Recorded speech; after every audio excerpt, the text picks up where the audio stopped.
So ಕೆಲವು ಜನಗಳ ಮೂಢನಂಬಿಕೆ ಏನು ಅಂದರೆ ಈ ರೀತಿ ಹಾವು ಉಸಿರು ಬಿಟ್ಟರೆ ಕೈಯೆಲ್ಲ ಕೊಳ್ತೋಗುತ್ತೆ, ಕಾಲೆಲ್ಲ ಕೊಳ್ತೋಗ್ಬಿಡುತ್ತೆ ಅಂತ. ಆದರೆ ಅದು ಕಚ್ಚಿರುತ್ತೆ. ಸೊ ನಾನು ಇವಾಗ ರೀಸೆಂಟಾಗಿ ಅಂದರೆ ಈಗ ಸಾಮಾನ್ಯವಾಗಿ ನಮಗೂ ಸಹ ಅದು ಹೆಬ್ಬಾವು ಅನ್ನಿಸ್ತಾ ಇತ್ತು. ಈ ಹೆಬ್ಬಾವಿಗೂ ಕೊಳಕಮಂಡಲಾಗೂ ಏನು ವ್ಯತ್ಯಾಸ ಇರುತ್ತೆ? ಯಾವುದು ವಿಷಪೂರಿತ, ಯಾವುದು ವಿಷರಹಿತ ಅಂತ? ಸರ್, ಬೆಸ್ಟಾಗಿ ಹೇಳಬೇಕು ಅಂದರೆ ಫೋಟೋ ಅಲ್ಲಿ ರೆಪ್ರೆಸೆಂಟ್ ಮಾಡಿ ತೋರಿಸ್ಬೋದು. ಇದರಲ್ಲಿ ಹೇಳಿದಾಗೆ ಮಾರ್ಕಿಂಗು ರೆಗ್ಯುಲರ್ ಆಗಿರುತ್ತೆ. ಕತ್ತಿನಿಂದ ಹಿಡಿದು ಬಾಲದ ತನಕ ಚೈನ್ ಆಕಾರದಲ್ಲಿ, ಬಾದಾಮಿ ಆಕಾರದಲ್ಲಿ ಈ ರೀತಿ ಒಂದಾದ್ಮೇಲೆ ಒಂದು ಕತ್ತಿನಿಂದ ಹಿಡಿದು ಬಾಲದ ತನಕ ಒಂದು ಮಾರ್ಕು ಮಂಡಲದ ಹಾವಿಗೆ ಬರುತ್ತೆ. ಆದರೆ ಹೆಬ್ಬಾವಿಗೆ ಹೇಗಿರುತ್ತೆ ಅಂತಂದರೆ ಇರ್ರೆಗ್ಯುಲರ್ ಪ್ಯಾಟರ್ನ್ಸ್, ಒಂದೊಂದು ಪ್ಯಾಚು ಎಲ್ಲೋ ಒಂದು ಕಡೆ ಪಟ್ಟಿಲಿ ಪೇಂಟ್ ಮಾಡಿರೋ ಥರ ತಲೆಯಿಂದ ಹಿಡಿದು ಬಾಲದ ತನಕ ಇರುತ್ತೆ. ಸೊ ವಿಷಪೂರಿತ ಬಂದು ಮಂಡಲದ ಹಾವು, ವಿಷರಹಿತ ಬಂದು ಹೆಬ್ಬಾವು. ಹೆಬ್ಬಾವುಗಳಾದರೆ ಮೊಟ್ಟೆಗಳನ್ನು ಇಡುತ್ತೆ. ಆದರೆ ಮಂಡಲದ ಹಾವು ಮರಿಗಳಿಗೆ ಡೈರೆಕ್ಟಾಗಿ ಮರಿಗಳಿಗೆ ಜನ್ಮವನ್ನು ನೀಡುತ್ತೆ. ಸಾಮಾನ್ಯವಾಗಿ ಜನರು ಅಂದರೆ ಹೆಬ್ಬಾವು ಮತ್ತು ಕೊಳಕಮಂಡಲ ಎರಡೂ ಸಹ ಗೊಂದಲ ಆಗ್ತದೆ ಅವ್ರಿಗೆ. ಅಂದರೆ ಕನ್ಫ್ಯೂಷನಲ್ಲಿ ಅದನ್ನ ಕೊಳಕಮಂಡಲ ಕಂಡ ತಕ್ಷಣ ಹಿಡಿಬೋದು ನಾವು ಅಂತ ಹೊರಟೋಗ್ತಾರೆ. ಇವತ್ತು ಸಹ ಮಂಗಳೂರಿನಲ್ಲಿ ಒಬ್ಬರು ಅರ್ಚಕರು ಅದೇ ರೀತಿಯಾಗಿ ಕೊಳಕಮಂಡಲ ಅಲ್ಲ ಹೆಬ್ಬಾವು ಅಂತ ತಗೊಂಡ್ಕೊಳ್ಳೋಕೆ ತಮ್ಮ ಪ್ರಾಣವನ್ನೇ ಕಳ್ಕೊಂಡಿದ್ದಾರೆ. ಸೊ ಏನು ಅವ್ರಿಗೆ ಒಂದು ಸಲಹೆಯನ್ನು ಕೊಡ್ತೀರಿ ಅಂತವ್ರಿಗೆ? ಸರ್, ನಾನು ಆ ವಿಡಿಯೋನ ನೋಡಿದೆ, ಭಾಳ ಬೇಜಾರಾಯಿತು. ಏನಂತಂದರೆ ನಾವು ತಿಳಿದಿರೋರೇ ನಾವು ಅಷ್ಟು ಹತ್ತಿರವಾಗಿ ಹೋಗಿ ನಾವು ಆ ಒಂದು ಹಾವನ್ನು ರೆಸ್ಕ್ಯೂ ಮಾಡೋದಕ್ಕೆ ಹೋಗಲ್ಲ. ಮತ್ತು ಆ ಒಂದು ರೆಸ್ಕ್ಯೂ ಮಾಡುವಂಥ ಸಂದರ್ಭದಲ್ಲಿ ನಮ್ಮ ತಲೆಯಲ್ಲಿ ಸಾವಿರಾರು ಯೋಚನೆಗಳು ಓಡ್ತಾ ಇರುತ್ತೆ. ಅದು ಹೇಗೆ ಟರ್ನ್ ಆಗ್ಬೋದು, ಅಥವಾ ಅದನ್ನು ನಾವು ಹೇಗೆ ಪಿಕ್ ಮಾಡ್ಬೋದು, ಅದು ಹೇಗೆ ಡಿಸ್ಟೆನ್ಸನ್ನು ಮೇಂಟೈನ್ ಮಾಡೋದು. ಅದಕ್ಕೆ ನಾವು ಕೂಡ ಸೇಫ್ಟಿ ಎಕ್ವಿಪ್ಮೆಂಟ್ ಅಂತ ಹುಕ್ಕನ್ನು ಯೂಸ್ ಮಾಡ್ತೀವಿ, ಮತ್ತು ಬಾಕ್ಸ್ಗಳನ್ನು ನಾವು ಇಟ್ಕೊಂಡಿದ್ದೀವಿ. ಆದರೆ ಸಾಮಾನ್ಯ ಜನರಿಗೆ ಕೆಲವು ಸಲ ಗೊತ್ತಾಗೋದಿಲ್ಲ. ಏನೋ ಒಂದು ಬಂಡ್ ಧೈರ್ಯ ಅಥವಾ ನಾನು ಹೌದು ಗೊತ್ತಿಲ್ದೇನೆ ವಿಷಪೂರಿತ ಅಂತ ಗೊತ್ತಿಲ್ಲದೇನೆ ನಾನು ಮುಂಚೆ ಹಾವನ್ನು ಹಿಡಿದಿರ್ಬೋದು, ಒಂದೆರಡು ಹಾವನ್ನು ಹಿಡಿದಿದ್ದೀನಿ ಅಥವಾ ಒಂದಷ್ಟು ವೀಡಿಯೋಸನ್ನು ನೋಡಿದ್ದೀನಿ ಅಂತ ಹೇಳಿ ಅವರು ಹಾವನ್ನು ಮೋಸ್ಟ್ಲಿ ರೆಸ್ಕ್ಯೂ ಮಾಡೋಕ್ಕೆ ಹೋಗಿ ಈ ರೀತಿ ಆಗಿದೆ. ಅವರು ಹೆಬ್ಬಾವು ಅಂತ ಹೇಳಿದ್ರು. ನೋಡಿ, ಮಂಗಳೂರು ಭಾಗದಲ್ಲಿ ಹೆಚ್ಚಾಗಿ ಹೆಬ್ಬಾವಿನ ಸಂಖ್ಯೆ ಸಿಗುತ್ತೆ. ಸೊ ಇಲ್ಲಿ ನಮಗೆ ಮೈಸೂರಲ್ಲಿ ನಾಗರಹಾವು ಹೇಗೆ ಅತಿ ಹೆಚ್ಚಾಗಿ ಸಿಗುತ್ತೆ, ಅದೇ ರೀತಿಯಲ್ಲಿ ಹೆಬ್ಬಾವಿನ ಸಂಖ್ಯೆ ಭಾಳ ಹೆಚ್ಚಾಗಿದೆ. ಸೊ ಹಾಗಾಗಿ ಆ ಒಂದು ಮರಿಗಳು ಒಂದೇ ರೀತಿ ಇರುತ್ತೆ ನೋಡೋದಕ್ಕೆ. ಸೊ ಕೆಲವು ಸಲ ಡಿಫ್ರೆನ್ಸ್ ಗೊತ್ತಾಗೋದಿಲ್ಲ. ಮಂಡಲದ ಹಾವಿನ ಮರಿಗೂ ಹೆಬ್ಬಾವಿನ ಮರಿನೂ ಅಕ್ಕಪಕ್ಕ ಇಟ್ಬಿಟ್ರೆ, ಒಂದೂವರೆ ಅಡಿ 2 ಅಡಿ ಮಂಡಲದ ಹಾವು ಮತ್ತು ಒಂದೂವರೆ ಅಡಿ 2 ಅಡಿ ಹೆಬ್ಬಾವನ್ನು ಇಟ್ಟರೆ ಅಕ್ಕಪಕ್ಕ ಡಿಫ್ರೆನ್ಸ್ ಗೊತ್ತಾಗೋದು ಭಾಳ ಕಮ್ಮಿ. ಸೊ ಅವರು ಮೋಸ್ಟ್ಲಿ ಅದು ಮೂವ್ ಆಗೋ ಟೈಮಲ್ಲಿ ಪ್ಯಾಟರ್ನ್ಸು ಕೂಡ ಒಂದೊಂದ್ಸಲಿ ಕಣ್ಣಿಗೆ ಏರುಪೇರಾಗಿ ಕಾಣೋದ್ರಿಂದ ಅವರು ಕೈ ಹಾಕಿ ಹೆಬ್ಬಾವು ಮರಿ ಅಂತ ಎತ್ಕೊಂಡಾಗ ಅದು ಮಂಡಲದ ಹಾವಾಗಿ ಕಚ್ಚಿದೆ. ನಿಮಗೂ ಯಾವಾಗಲಾರು ಈ ರೀತಿ ಗೊಂದಲ ಆಗಿದೆಯಾ? ಯಾಕಂದರೆ ಸಾಕಷ್ಟು ಅಂದರೆ ನಿಮಗೆ 24/7 ಕಾಲ್ ಬರ್ತಾ ಇರುತ್ತೆ, ಕತ್ತಲೆ ಇರುತ್ತೆ, ಬೆಳಕಿರಲ್ಲ, ಮತ್ತು ಅಪರಿಚಿತ ಪ್ರದೇಶಗಳಿಗೆ ಹೋಗಿರ್ತಾರೆ. ನಿಮಗೂ ಯಾವ ರೀತಿ ಗೊಂದಲ ಆಗಿದೆಯಾ ಯಾವಾಗಲಾದರೂ ಅಂತ? ಸರ್, ಇದುವರೆಗೂ ಮಂಡಲದ ಹಾವು ಹೆಬ್ಬಾವಿಗೂ ಗೊಂದಲ ಆ ರೀತಿ ಯಾವತ್ತೂ ಆಗಿಲ್ಲ. ಯಾಕೆ ಅಂತಂದರೆ ಸಣ್ಣ ವಯಸ್ಸಿನಿಂದ ನಾನು ಹಾವುಗಳ ಜೊತೆ ಬೆಳೆದು ಬಂದಿರೋದ್ರಿಂದ ಅದರದ್ದು ಇಷ್ಟು ಭಾಗ ಕಾಣಿಸಿದ್ರು ಕೂಡ ಯಾವ ಹಾವು ಅಂತ ಗುರುತಿಸುವಂಥ ಒಂದು ನಾಲೆಡ್ಜು ನನಗೆ ಇದೆ. ಬಟ್ ಏನಂತಂದರೆ ಜನಗಳು ಕರೆ ಮಾಡೋದೇನು ಅಂತಂದರೆ, ಸರ್ ಇಲ್ಲೊಂದು ಹೆಬ್ಬಾವು ಬಂದುಬಿಟ್ಟಿದೆ ದೊಡ್ಡದು ಬನ್ನಿ ಅಂತ. ಈಗ ಇಲ್ಲಿ ಬಂದಾಗಲೂ ಇವರು ಹೆಬ್ಬಾವು ಥರ ಇದೆ ಅಂತ ಹೇಳಿದ್ರು. ಸೊ ಆ ಥರ ಬಂದಾಗ ನಮಗೆ ಗೊತ್ತಾಗುತ್ತೆ ಅದು ಮಂಡಲದ ಹಾವೇನೆ ಅಂತ. ಯಾಕೆಂದರೆ ಹೆಬ್ಬಾವು ಕರೆ ಬಂದಾಗ ನಮಗೆ ಮೈಸೂರಲ್ಲಿ ಯಾವ್ಯಾವ ಭಾಗದಲ್ಲಿ ಹೆಬ್ಬಾವು ಸಿಗುತ್ತೆ ಅನ್ನೋದು ಗೊತ್ತಿದೆ. ಸೊ ಕಾಮನ್ ಆಗಿ ಮಂಡಲದ ಹಾವುಗಳು ರಾಜೀವ್ ನಗರ, ಉದಯಗಿರಿ, ರಿಂಗ್ ರೋಡ್ ಸುತ್ತಮುತ್ತ ಬೆಲ್ಟಲ್ಲಿ ತುಂಬ ಸಿಗುತ್ತೆ. ಸೊ ಇವುಗಳು ರಾತ್ರಿ ಸಂಚಾರಿ ಪ್ರಾಣಿಗಳು. ಹೆಬ್ಬಾವು ಅಷ್ಟೇ ರಾತ್ರಿ ಸಂಚಾರಿ ಪ್ರಾಣಿ, ರಾತ್ರಿ ಹೊತ್ತು ಆ್ಯಕ್ಟಿವ್ ಆಗಿರುತ್ತೆ.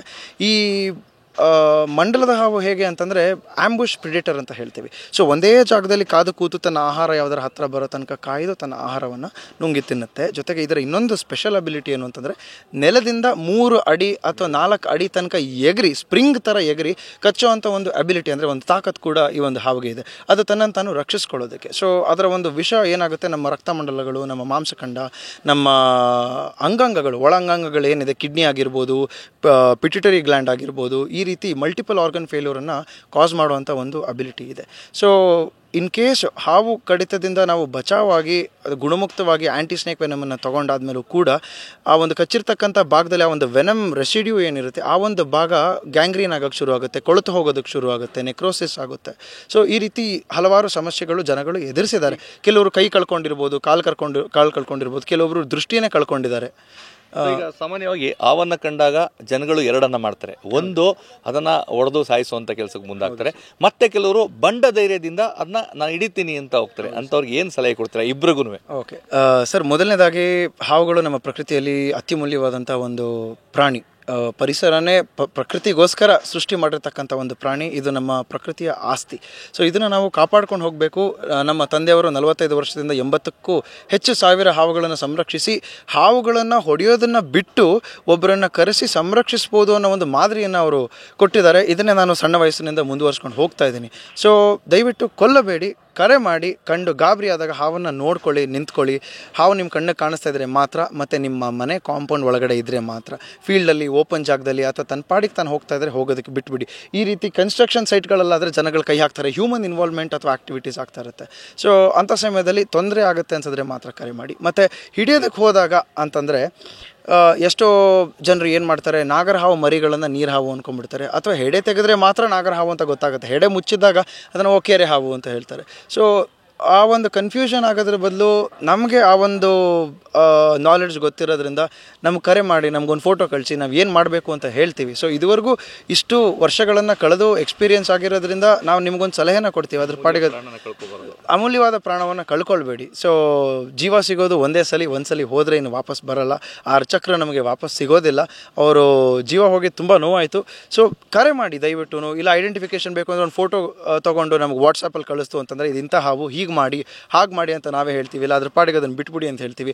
ಇಲ್ಲ ನೀವಿರ್ತಕ್ಕಂಥ ಜಿಲ್ಲೆಯಲ್ಲಿ ನೀವಿರುವಂಥ ಜಿಲ್ಲೆಯಲ್ಲಿರುವ ಹಾವಿನ ಸಂರಕ್ಷಕರ ಒಂದು ಕಾಂಟ್ಯಾಕ್ಟನ್ನು ನಾನು ಕೊಡಬಲ್ಲೆ. ಕರ್ನಾಟಕದಾದ್ಯಂತ ನಮ್ಮ ಥರನೇ ಸಾವಿರಾರು ಹಾವಿನ ಸಂರಕ್ಷಕರು 24 ಗಂಟೆ 365 ದಿನ ತಮ್ಮ ಜೀವವನ್ನು ಒತ್ತೆ ಇಟ್ಟು ಈ ಒಂದು ಕೆಲಸವನ್ನು ನಗರದಲ್ಲಿರ್ತಕ್ಕಂಥ ಜನಗಳಿಗೊಂದು ಸೇಫ್ಟಿಯನ್ನು ಕೊಡ್ತಾ ಇದ್ದಾರೆ. ಸೊ ಆ ಒಂದು ವ್ಯವಸ್ಥೆಯನ್ನು ಕೂಡ ಮಾಡಿಕೊಡ್ಬೋದು. ದಯವಿಟ್ಟು ಕೊಲ್ಲಬೇಡಿ, ಕರೆ ಮಾಡಿ. ಧನ್ಯವಾದ. ಇದು ಉರುಗ ಸಂರಕ್ಷಕ ಸೂರ್ಯ ಅವರ ಮಾತು. ಬಾಳಲು ಬಿಡಿ ಅನ್ನೋ ತತ್ವವನ್ನು ಅನುಸರಿಸಿ ಹಾವು ಎಲ್ಲೇ ಕಂಡರೂ ಸಹ ಆ ಎರಡೂ ಕೆಲಸಗಳನ್ನ ಮಾಡಬೇಡಿ. ಒಂದು ಅದನ್ನು ಕೊಲ್ಲುವಂಥದ್ದು, ಇನ್ನೊಂದು ಅದನ್ನು ಹಿಡಿಯುವಂತಹ ದುಸ್ಸಾಹಸಕ್ಕೆ ಕೈ ಹಾಕಬೇಡಿ. ನಮಗೆ ಕರೆ ಮಾಡಿ, ಅದನ್ನು ಸಂರಕ್ಷಣೆ ಮಾಡುವಂಥ ಕೆಲಸವನ್ನು ನಾವು ಮಾಡ್ತೇವೆ. ಅಮೂಲ್ಯವಾದಂತಹ ಜೀವವನ್ನು ಕಳ್ಕೊಳ್ಬೇಡಿ ಅಂತ ಒಂದು ಅಮೂಲ್ಯವಾದಂತಹ ಸಲಹೆಯನ್ನು ನೀಡಿದ್ದಾರೆ. ಕ್ಯಾಮ್ರಾ ಪರ್ಸನ್ ಪ್ರಮೋದ್ ಜೊತೆ ರಾಮ್, TV9 ಮೈಸೂರು.